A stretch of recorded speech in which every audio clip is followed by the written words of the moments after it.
Magandang araw sa inyong lahat mga palangga. Welcome back to my channel, Dem's Vlog. Good morning, good afternoon, good evening.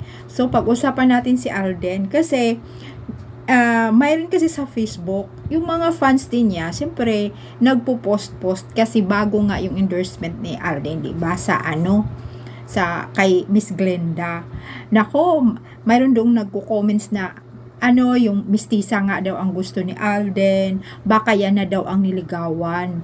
So, alam nyo mga palangga, yung mga fans naman niya, nag-post lang, hindi naman nila pinupush si Alden na ligawan yun. Dahil, ayaw nga sa mga dalaga, yun pa kayang may anak. At saka, hindi po yan mistisa, ito sasabihin ko sa inyo mga palangga. Hindi po yan mistisa si Miss Glenda. Pilipina lang yan, Pilipinong-Pilipino. So, at saka may dalawa po yung anak, hiwalay, mga palangga. At saka isa daw yan siyang, fans noon ng Aldab. Yung sumikat yung Aldab umpisa.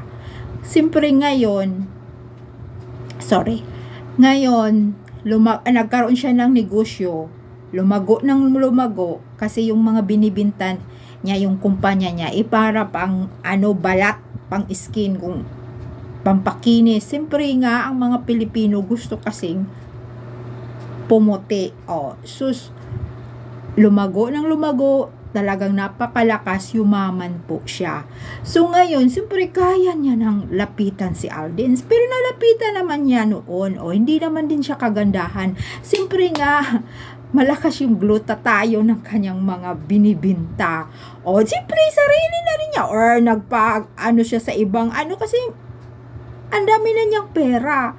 So, ayan, nagiging mistisa siya, puti na siya noon, kung puti man kaya siya, o nagpaputi na, pinapaayos yung, alam nyo na, ang dami po niyang pinaayos sa katawan para gumanda.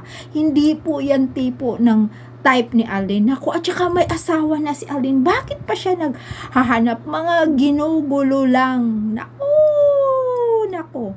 At saka mga palangga, para lang yan pampaingay sa kanyang siyempre sa kanyang negosyo ni Glenda, para pag-usapan, para yung mga ibang tao curious na, siyempre marami ding fans si Alden.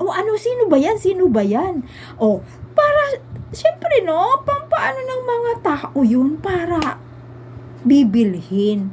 Pero wala po yung katotohanan, trabaho lang yun, may kontrata po. Kaya nga yumaman si Glenda, kinuha niya si Alden, pinaperma niya yung kontrata. Siyempre malaki, ilang milyon. Ay si Alden pa naman, milyonis yan.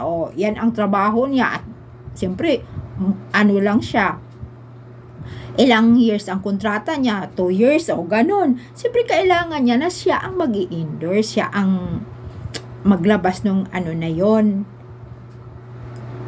pangalan nitong advertisement, para malakas ang binta. Kaya kinukuha niya dahil maraming fans si Alden. Pero wala po yun mga palangga, trabaho lang yun. Don't worry, hindi po yan siya mistisa. Ang dami pong niya sa kanyang katawan, binago. Kaya thank you so much mga palangga. Bye! Kung hindi pa po nag-subscribe sa aking channel, mag-subscribe na po kayo, Dem's Vlog. Bye po!